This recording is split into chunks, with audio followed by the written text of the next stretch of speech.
Hello and welcome to the Matt Stewart Sports High School Football Podcast. Coming up in this week's episode, we're going to visit with Richmond Hill head coach Matt Lezotte.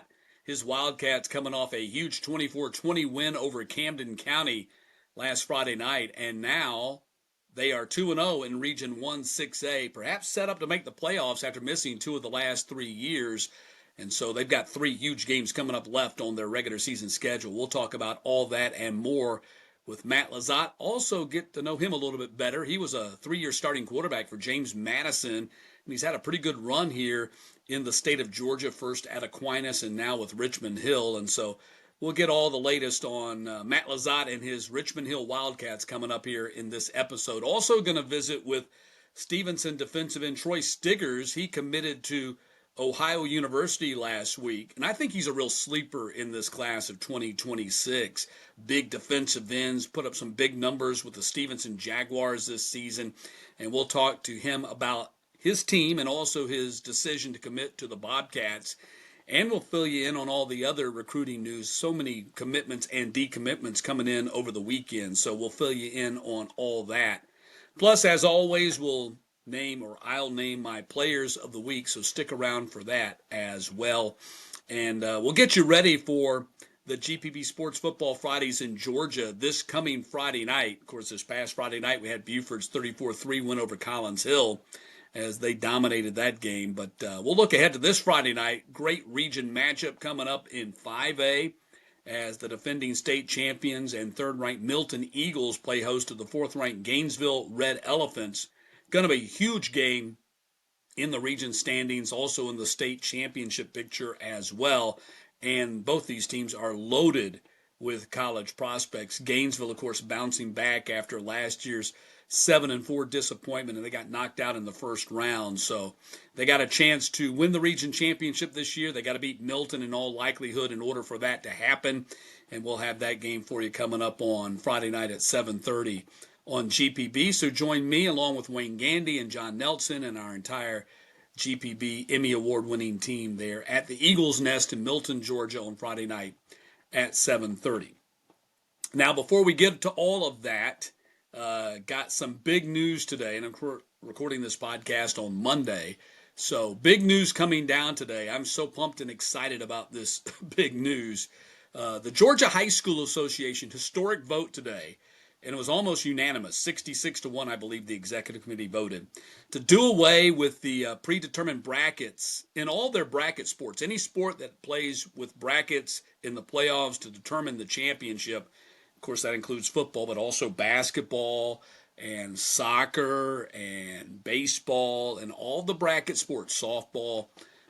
They're going to do away with the predetermined brackets, and they're going to go to a seeding system. They're going to seed the teams 1 through 32, regardless of region finish. And they're going to fill out the bracket that way. So the number 1 team in the bracket is going to play the number 32 team in the bracket in the first round of the playoffs, and so on and so forth until you get down to 16 versus 17. That'll be a first-round matchup. And they did this, and I'm so excited about it because I have if you've listened to me over the years or watched me over the years, you know that I have been a proponent of the seeded playoff system to do away with the predetermined brackets, which I think create disproportionate matchups sometimes in the playoffs in the first and second round.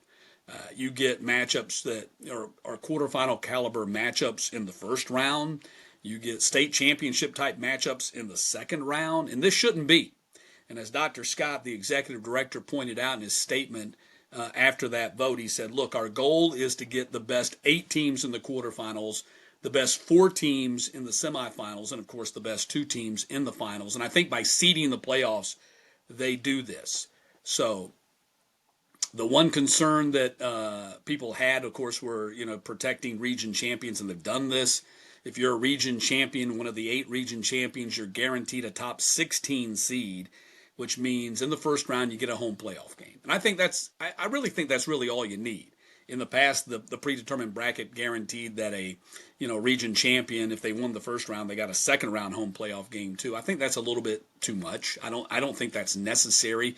If you look at other playoff formats, college football, NBA, any of them, I mean, you're not guaranteed beyond that first round. So, I think that it's a good compromise there.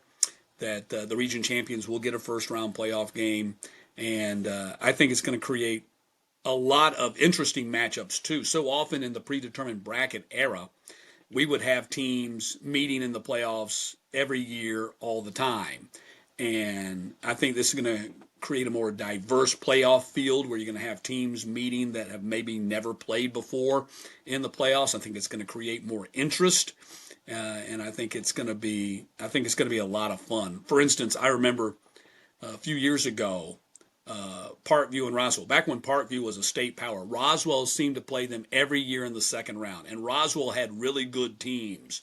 But this is when Parkview was going through their 3 straight state championships, and Roswell could never get beyond them because the predetermined bracket, they had to play them every year, and they always got knocked out in the second round, which I thought was highly unfair. So now with the seeded playoff bracket, had they had that in place back then, that may or may not have happened.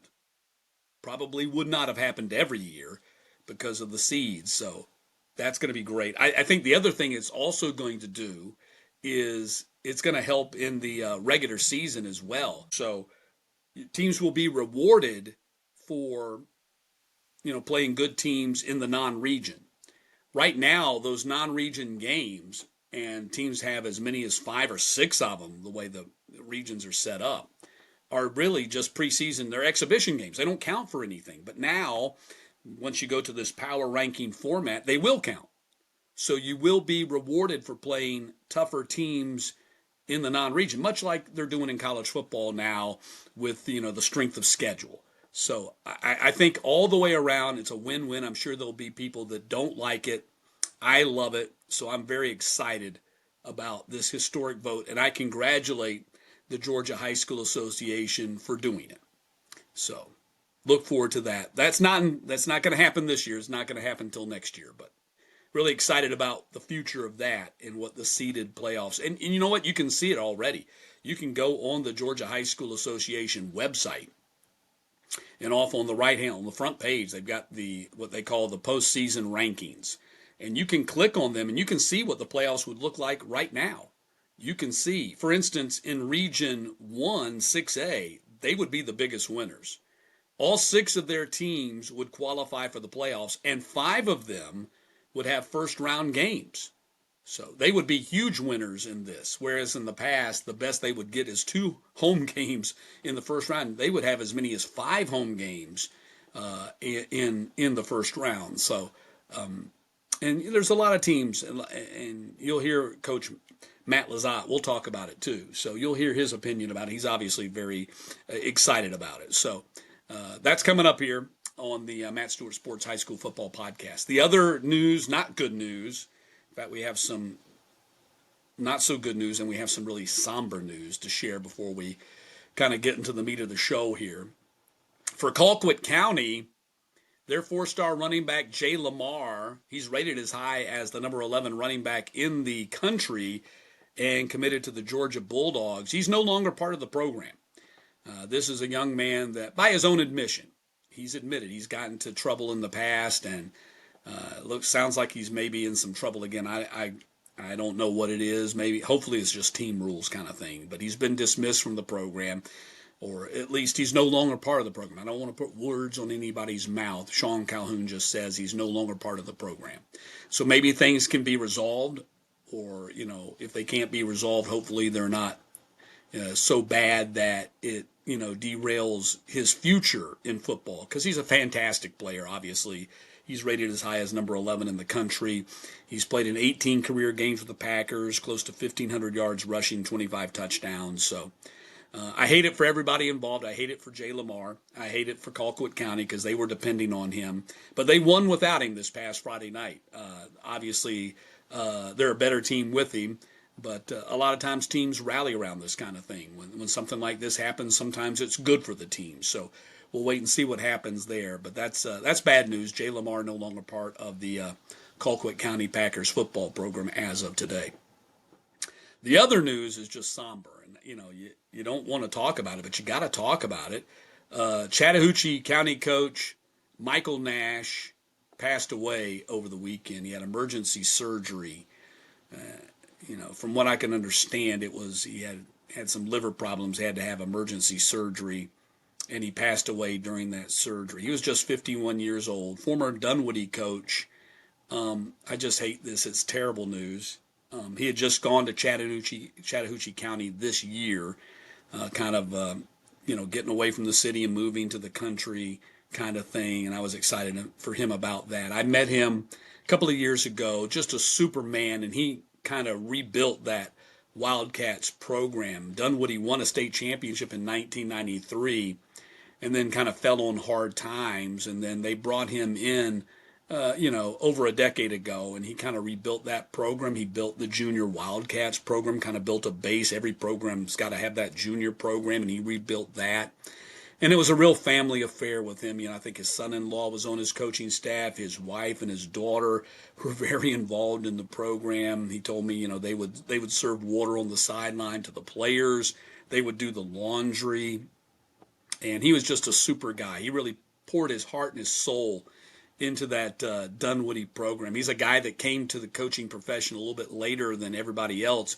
He had been in the construction business and then, got to that point in his life and said, you know what, I want to coach. This is what I always wanted to do. And Dunwoody gave him a chance, and he really did a good job of that Dunwoody program. Finally got to the playoffs a couple of years ago, and Matt Schmitz, who had been his OC, took over. He's now the head coach there at Dunwoody after Michael left for Chattahoochee County. But just sad news that Michael Nash passed away at such a young age. He's 51 years old. Just terrible news. And my prayers go out to, first of all, his family and his friends and all the many players and coaches that he has impacted in his life. So wish his family well as they deal with this very difficult situation and they mourn his loss. So hard to move on from that kind of news, but we will. And we'll start with the players of the week. And my quarterback of the week is Calvin Pittman of McEachern. 13 of 22 passing for 233 yards and a touchdown, plus 7 for 141 rushing and a couple of touchdowns in the Indians' 48-21 win over Harrison. And we're going to see those McEachern Indians in a huge rivalry region battle in just a couple of weeks on GPB. I don't know if I'm letting the cat out of the bag, but we're going to do that. And that's going to be on October 17th, that battle between McEachern and Hillgrove. Running back of the week goes to Javion Williams of Pierce County. 19 carries for 189 yards, 2 touchdowns in the Bears' 34-13 win over Cook. Pierce County now 7-0. That was a big region opening win for them. My wide receiver of the week, as it so often is, when my quarterback of the week and the wide receiver of the week, they always seem to be paired together because stands to figure if the quarterback had a big week passing the ball, somebody had a big week catching the ball, and that was Xavion Harris of McEachern. 7 catches for 153 yards and a touchdown in that Indians win over Harrison. My offensive lineman of the week, Noah Nixon of Buford, 6'3", 285 junior right guard, 2027 3-star with 12 offers, including Georgia Tech. He was big in the Wolves' 34-3 win over Collins Hill on GPB Sports Football Fridays in Georgia. And even bigger because in that game they lost their center, Graham Houston, to a knee injury, and hopefully it's not serious. I haven't heard any kind of report on that. Hopefully it's not going to keep him out long. But so Noah had to step up and play even bigger with Graham getting hurt in that ball game. So congratulations to Noah on that.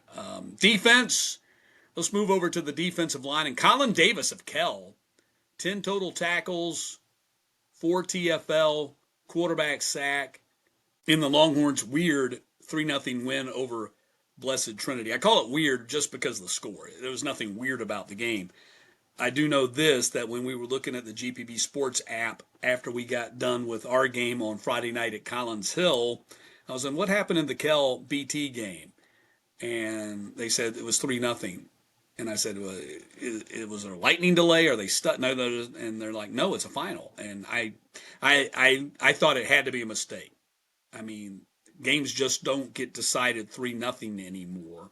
And I know I was reading Georgia High School Football Daily, and they'll lay it out for you. There's just not been many of them. There wasn't any last year, and that was the first 3-0 final this year. So just a weird score, but congratulations to Kell. That's a huge win, and what a performance by their defense led by Colin Davis. My linebackers of the week, plural. My middle linebacker of the week is Jalen Dill of Richmond Hill. Get this line.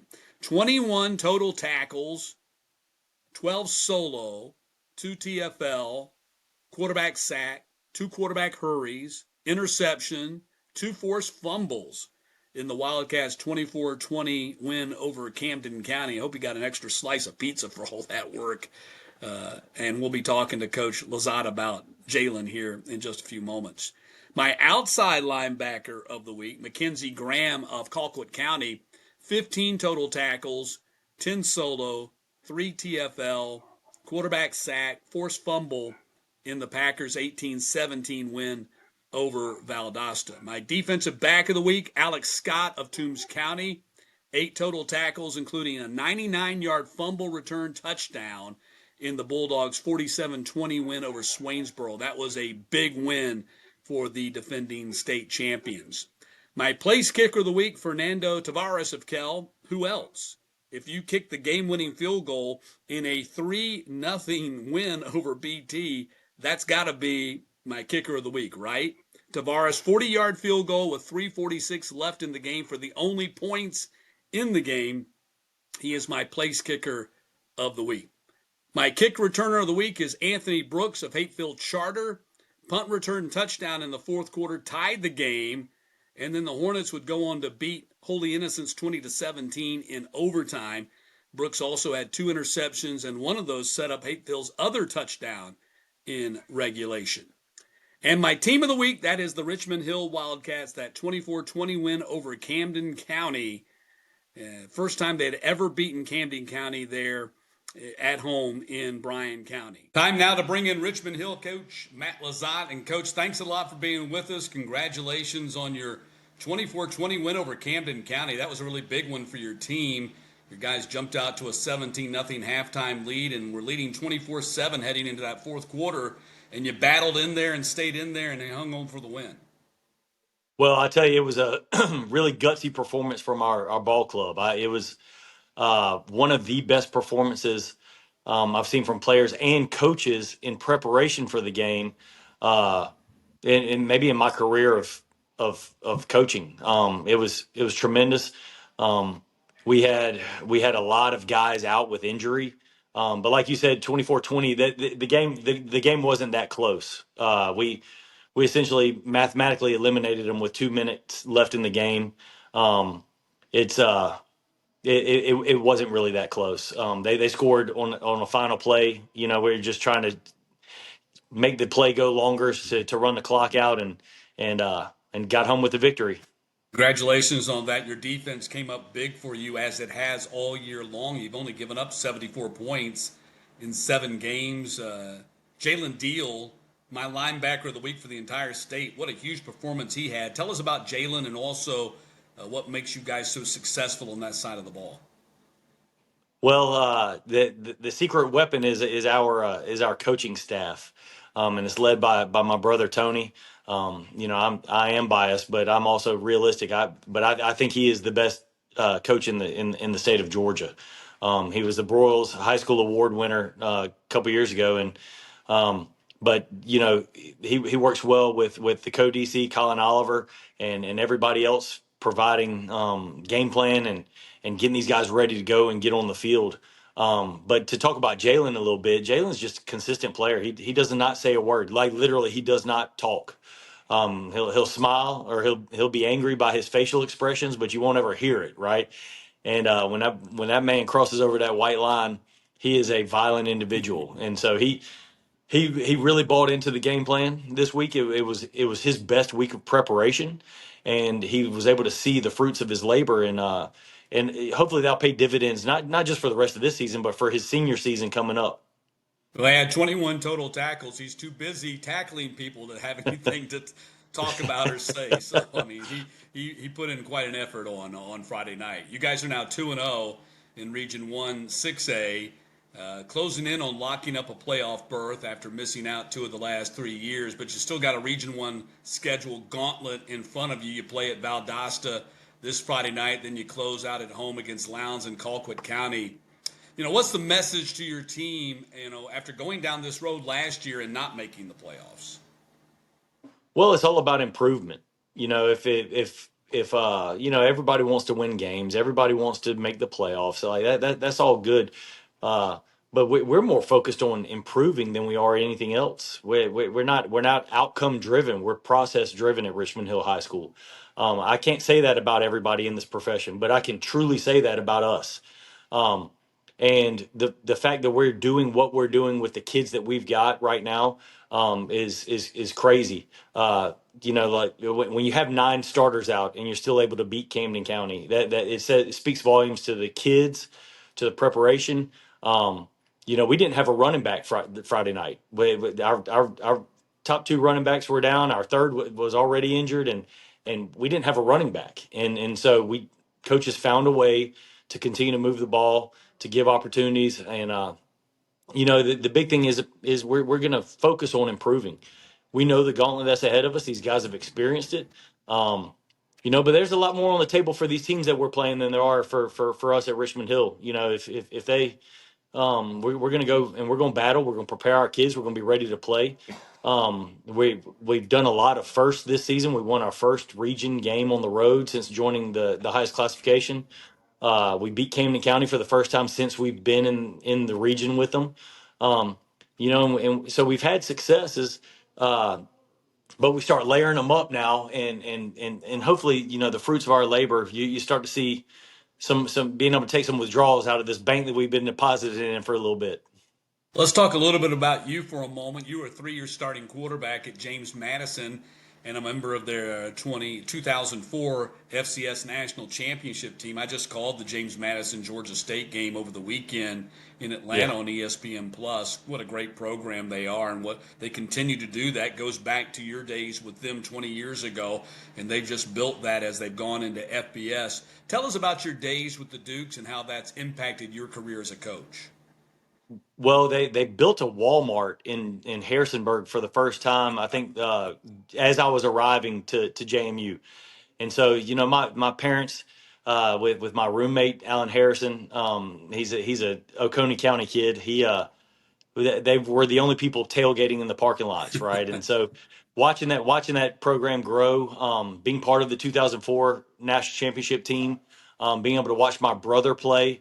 My brother was a 4-time All-American at James Madison. And so, we've got a lot of roots up there, a lot of fond memories. And now I have a former player, Lee Johnson, that's playing for JMU. He's the first player that I've had that's been able to play for the Dukes. And so, it's really fun. They've done a great job. I love Coach Chesney.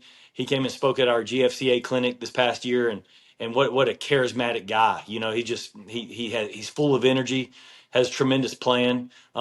Stepped into a really bad situation roster wise up there, and they were able to fix it. And but I tell you what, the time spent there really shaped and molded me into the man that I am. All successes, the failures, the adversity.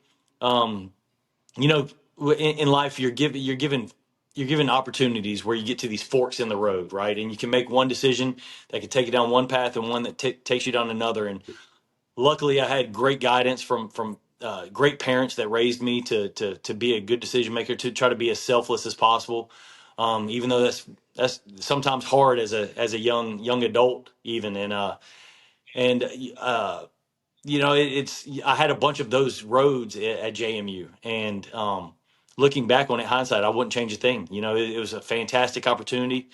Um, Got to see my brother play, like I said, and our family shared a lot of experiences there in Harrisonburg, and I forever grateful to Coach Matthews and the staff that was there, and the impact that they had on me, and really kind of encouraging me to take the step to get into coaching. Yeah, I love what Chesney's done and how he's built that program in this day and age, of course, with transfer portal And a lot of programs in the Sun Belt Conference are, stock up on guys that are coming down from the Power Four level, and he does that too. But by and large, he goes and gets guys from FCS and Division Two, guys that are hungry and are good players, just waiting for an opportunity, and it's paid off well for them. I think they'll end up winning the Sun Belt Conference this year, although they got a big one coming up against Old Dominion in a couple Yeah. of weeks. So you're now in your 11th season at Richmond Hill after 4 seasons as a head coach at Aquinas, 2 seasons as an assistant head coach at Wayne County. You took over a program there at Richmond Hill that had been to just 3 playoffs in 29 years, but you've been to the playoffs 7 of the last 10, won a region championship in 2019, got to the state semifinals that year as well. You mentioned reclassification that came in 2022. It's been a lot more difficult for you. Would be difficult for anybody playing in Region 1 6A, which was one of the toughest, if not the toughest region in the entire state, although the folks in Region 2 5A would probably argue with it. Either way, they're both really tough. So how close are you to getting the program back to where you had it 6 years ago? Well, we're believe it or not, where we have surpassed that tremendously, and it's and again we're not talking about wins and losses, right? Like we played really well in 2019, but as far as resources being allocated, coaching staff, player dedication, all of those years were just building blocks to where we are now. And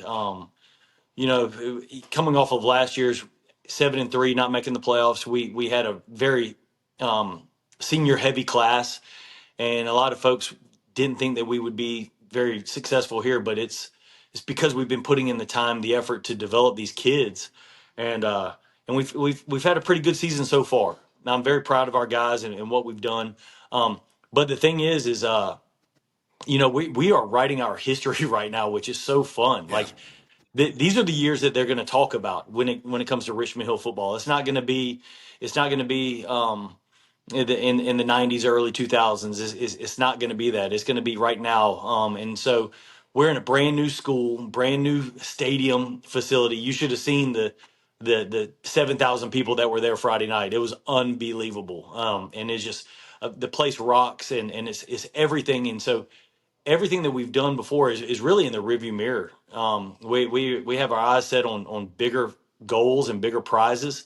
And that's not just our football program. It's our entire athletic department. And the athletic director, Stacy Bennett, has this vision for it. And he and I have been friends for 25 years, and very fortunate that I get to work with him now. And because we want bigger, better things. And so, what an awesome time to be a Wildcat in Richmond Hill. It's really fun. But the kids are buying in, and they're starting to see, hey, we can do this. We can play at this level. So we're going to continue to have our foot on the gas. Yeah, for the folks who don't know where Richmond Hill is, you're in Bryan County, you're southwest of Savannah, and you're near Fort Stewart. So those are kind of the geographic markers around your program, right? That's it. People ask me, I'm like, we're about 20 miles south of Savannah, right on 95. So, and military folks, you're like Hunter Airfield and Fort Stewart. We're literally right in the middle of the two. So we have a heavy military population. I think maybe 35% are military population, and so we have a unique demographic, and it's fun. It's a fun place to be. Let's talk about some of your personnel. We talked about Jalen on the defensive side of the ball. On the offensive side of the ball, you got your quarterback, Gunnar Mobley. Great name for a quarterback these days, huh, right? Georgia quarterback Yeah. Gunnar Stockton. Senior running back Amir Miller. Junior wide receiver Eli Grant, who also helps you out in the secondary. Well, yeah, that's exactly it. So we've got a lot of guys that are playing both ways. And here lately, like Eli's had probably played more snaps on defense than we had thought back in August. But what a tremendous ball player. And Amir's had an ankle injury that he's coming off of, uh, and re-injured it last week. But he's starting to gain a little ground. Had a really good weekend.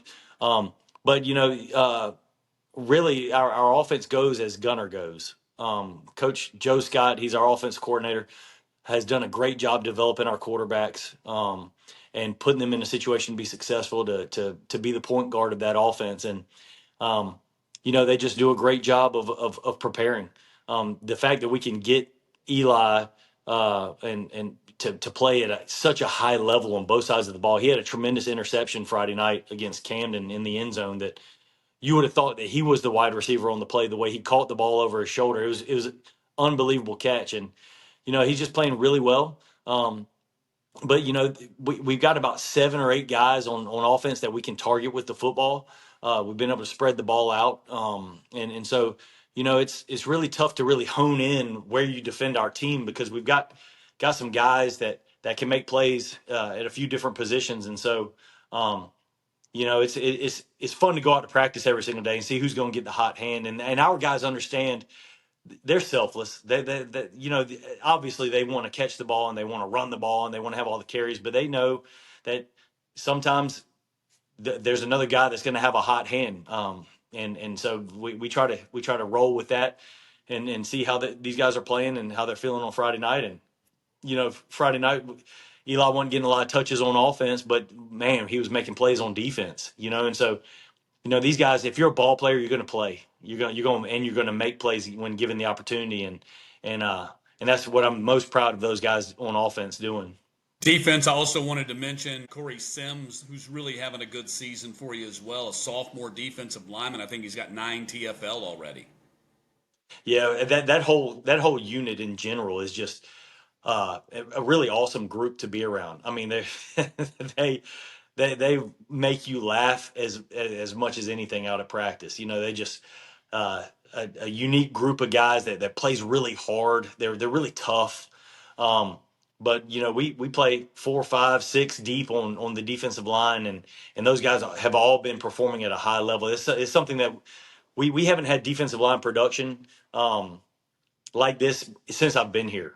And back in 2019, 2020, we had some really good defensive linemen. But as far as negative plays being created, we haven't had the type of output that we have this year, and that attributes to a lot of the success of our second and third level guys because that defensive front's able to get so much pressure and create negative plays on that side of the ball.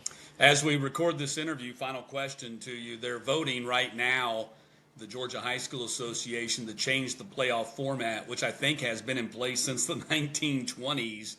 Yeah. Based on region standings and going to a power rankings seeded format that would seed the teams 1 through 32. This would seem to be a good deal for your team.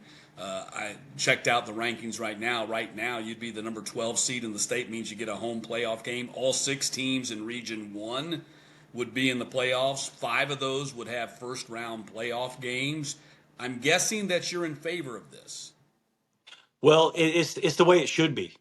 Every region in the state, there's a top caliber team in every single region, and most regions have 2 big time players. But you get down to the 3 and 4 seeds, and there's a little bit of a drop off, and there's not in Region 1. There's not in our region. Like you said, we have 6 playoff teams. We had 6 playoff teams last year. I felt like we could have beat half the playoff teams. Team in the classification last year when we didn't make the playoffs, right? And so it's what needs to happen. There are too many teams that make it by default instead of earning your way into the playoffs. Yeah, you were 7-3 last year. You were only 7-3 team to get left out of the playoffs, if I'm not mistaken. So in all classifications, right. I believe. Yes, so it's just because it's the way that things have been done doesn't mean that it's what we need to do. And so that's kind of the motto that Richmond Hill lives by. We could live in this time and do these things, or we could adapt and grow as a program. And I think the Georgia High School is doing that also. Well, I hope it works out on the vote, and also hope it works out for you guys this year, that you keep on winning. You got 3 big games coming up, and we'll be watching what Richmond Hill does these next 3 weeks to see if you guys make the playoffs this year here in 2025. Coach, thanks a lot for being with us, and continued success to you and your program. Appreciate you for having me on. We're really excited about it. It's going to be brutal 3 weeks, but we're built for this. So build the hill. Like, follow, subscribe, whether you're watching on YouTube or listening on Spotify, iHeart, or Apple Podcast. And always great to visit with Coach Matt Lezotte, and best wishes to the Wildcats as they get ready to continue their rugged Region 1 6A schedule. All right, time now to get to the recruiting news. I'm going to start with Troy Stiggers, Stephenson's 6'4", 235-pound senior defensive end. He committed to the Ohio University Bobcats last Thursday over 8+ offers, including Old Dominion and Georgia State. Time now to bring in Stephenson defensive lineman Troy Stiggers. And Troy, thanks a lot for being with us. Congratulations on your team's big 50-18 win over county rival Cedar Grove this past Friday night. You bounced back from that tough 42-41 loss against North Clayton from the week before. What did you see from your Stephenson Jaguars this past week and on Friday night to rebound from that first loss of the season? I think that we probably went into the week a little bit more serious since we lost by one. So that team was probably one of the best teams we played all year. So it was kind of like a big battle coming back from last week. So we took this week way more serious, way more.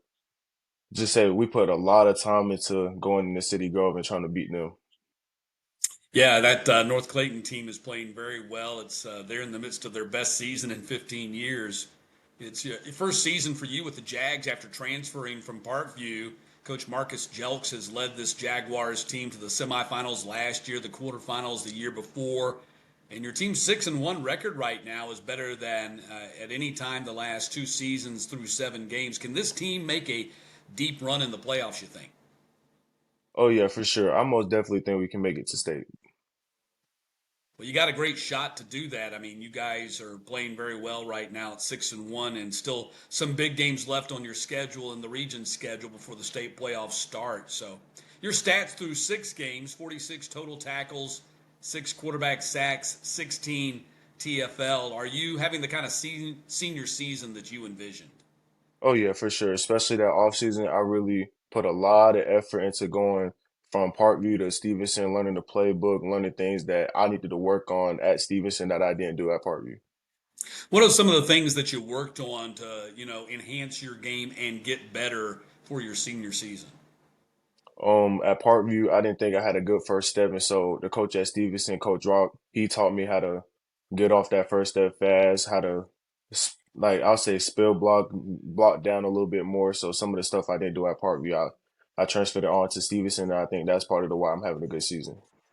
Is there anybody in college football or the National Football League that you kind of like to model yourself after, that you'd like to be like that guy? And when you play, I know when I was young, I did the same thing. I always thought, oh, I want to be like this guy.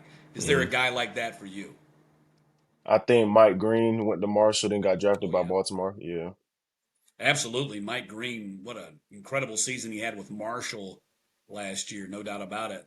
Your Jaguars defensive line might not only be the best in 3A football, but maybe one of the best defensive lines in the state, regardless of classification, with you, 4-star KJ Green, Sergio Mason, Alterique Smith up front. What makes you guys so good on that defensive line? I think I really think that most of us combined as a group. So like even off the field, we hang out, do little things to be trying to get close together as like as a D line and as a defensive team on and off the field every day. It looks like it's working out for you guys very well. You committed to Ohio University last week over Georgia State, Old Dominion, Toledo, among others. What made the Bobcats the right choice for you? I just think that being there, the atmosphere, I think it was just really great meeting the coaching staff, defensive staff, and Coach Schmidt himself. So I think like being around all them was just felt like a little bit of home because it's not a big city. It's not like a big party. Well, as of what I've seen, it's not a big party school. So I think part of that made it to where I made my final decision to go there. Athens, Ohio. I've been there. I've called a game there before. So, and it's also the hometown of Joe Burrow. I didn't know if you knew that or not. Yes, sir. That Joe Burrow grew up there, played his high school ball, and I think it's a great program to be at. They've had a good season. I think they're 3-3 right now. They're 1-1 in the MAC. I think it's a great choice for you. So, wish you all the success there. What are their plans for you? You're a DN here at Stevenson. Do they plan to continue to use you at DN, or maybe get you bigger and move you inside? As of right now, so I think that I'm gonna be playing a lot of DN and a lot of defense inside. So I think it's gonna be more of like a DN inside, like D tackle, little special that we got going on. I got you. So that's what you're doing right now at Stephenson too. You're playing Yes, both sir. positions. Yeah, being multifunctional on that defensive line, which so many teams like to do now. They like to cross train and make sure everybody can play all the positions on that defensive line. So, what is it about the defensive line position that you like the most? I just like being physical. So as growing up, I always been a I always been wrestling. So it's kind of like I got older, I feel like defensive line was probably one of the best positions I played, especially getting off of offensive lineman, wrestling with them, trying to get to the running back, quarterback. So I think that was one of the things that made me choose that position. Are you still wrestling now? Do you play any other Nah, sports? nah. I Any used to play basketball, but I ended that last year. So Why'd you do that? I just wanted to be dedicated to football. I got you. Well, it's that time of the year now. It's that time in your life now as a senior, and now you're getting ready to go off to college. Well, I certainly hope you continue to have great success here as a senior. Like to see you guys make a deep run in the state playoffs, and continued success to you, Troy, to your team, you and your family as you guys move on in this next chapter of your life next year and go on to Ohio University.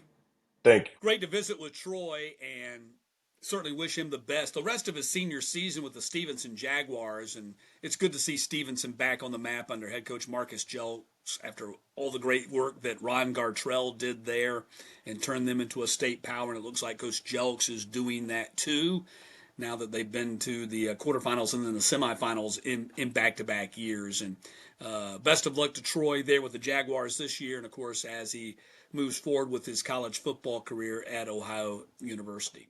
Like, follow, and subscribe, whether you're watching on YouTube, listening on Spotify, listening on iHeart, listening on Apple. Share it with your high school football friends. Let's get back to the commitments and the decommitments because we got a bunch of them to cover. Jared Doughty of Bannker, 6'5", 300-pound senior, consensus three-star offensive tackle, 2026, committed to Alabama Sunday over 10 other offers, including Georgia, Georgia Tech, and Georgia State. He had been originally committed to the Panthers until early September. Nobody really knew about him. Dale McGee, the Panthers head coach, of course, has a tremendous reputation as a recruiter, does a great job of going out and kind of uncovering these diamonds in the rough, players that nobody really knows about. The problem is once they commit to Georgia State, that kind of raises the red flag for everybody else, and they start looking at him. And that's what happened with Doughty here. I mean, no one really knew about him, and now everybody knows about him, and he's committed to Alabama. So good for him, not so good for Georgia State on that one. Nash Johnson, McEachern, 6'1", 175 junior, three-star cornerback, 2027, committed to Alabama as well. Over 14 other offers, including Georgia Tech and Georgia. Chris Carbon, Hillgrove, 6'3", 230 senior, consensus three-star edge in 2026, decommitted from Georgia Tech. He still has 36 other offers, including Florida State and Mississippi State. So you got a McEachern and you got a Hillgrove back-to-back right there. Look forward to seeing those two teams play in a couple of weeks on GPB Sports Football Fridays in Georgia. Believe it or not, another one of those places where, after been calling high school football for 25 years, you'd think I've been everywhere, but I haven't. Never been to Hillgrove to call a game. Look forward to that one. That's going to be a lot of fun. Next one is a big decommitment. Big Cameron McGee of Grayson, 6'4", 315 senior, consensus three-star defensive lineman 2026, decommitted from Arkansas. He still has 23 other offers, including Georgia, SMU, and Purdue. Another decommitment from Arkansas, Ben Mabinga, Buford, 6'5", 255 senior, still has 20-plus offers, including Florida State and NC State. He is a three-star offensive tackle in 2026. And so not unusual that you're seeing this. Of course, Arkansas fired head coach Sam Pittman a couple of weeks ago, and now Bobby Petrino has taken over as the interim head coach. It's not really about Petrino per se. It might be about Petrino, but I doubt it. It's, this is what happens in college football. When a coach gets fired, that's when players start decommitting. It's just a fact of life. And so we've seen that. Probably going to see more of that coming for Arkansas here in the next couple of weeks. Caden Fossing of Gainesville, 6'3", 215 senior, committed to Tulsa. over 20 other offers. He's a 3-star edge in 2026. Look forward to seeing Caden and his Gainesville Red Elephant teammates this coming Friday night on GPB Sports Football Fridays in Georgia. And let me tell you, if you haven't seen Gainesville yet, this team is stacked. Coach Josh Niblett has a lot of talent on that Gainesville team. It's going to be a heck of a matchup against Milton on Friday night. Really looking forward to that. And the last decision on our list this week is Jermaine Solomon of Marietta, 6'3", 180 senior safety. He committed to Air Force. So congratulations to him. He chose Air Force over his other offer, which was NC Central. And how about hats off to Marietta after going 0-4 in their non-region schedule against, 4 teams that are combined 23-2. So they played a very tough non-region schedule. They have bounced back to go 3-0 in the region. They got a big game coming up against North Cobb this Friday night. And it'll be for not the region championship, but it'll be for the driver's seat in the region. So that should be a fun game as well. Marietta and North Cobb coming up this Friday night. And, just a thought here on Marietta and what we were talking about earlier with the Georgia High School Association decision to seed the teams in the playoffs starting next year. That plan would really benefit a team like Marietta that went 0-4 in their non-region, but against 4 super tough teams. So that non-region schedule, even though they were losses, would be better if you won, but even though they're losses, doesn't kill them, actually helps them when it comes to the seeding. So that's one of the benefits you're going to see from the seeded playoffs going forward. Once again, invite you to join us this Friday night for GPB Sports Football Fridays in Georgia. Going to be a fun matchup as the Milton Eagles, defending 5A state champions, play host to the Gainesville Red Elephants in a really big region matchup. And that's Friday night, 7:30 on GPB from the Eagles Nest in Milton. Join me along with Wayne Gandy, John Nelson, and our Emmy Award-winning GPB team. Look forward to that ball game. Going to be a lot of fun. That's going to wrap things up on the Matt Stewart Sports High School Football Podcast. Like, follow, subscribe, and share it with your high school football friends.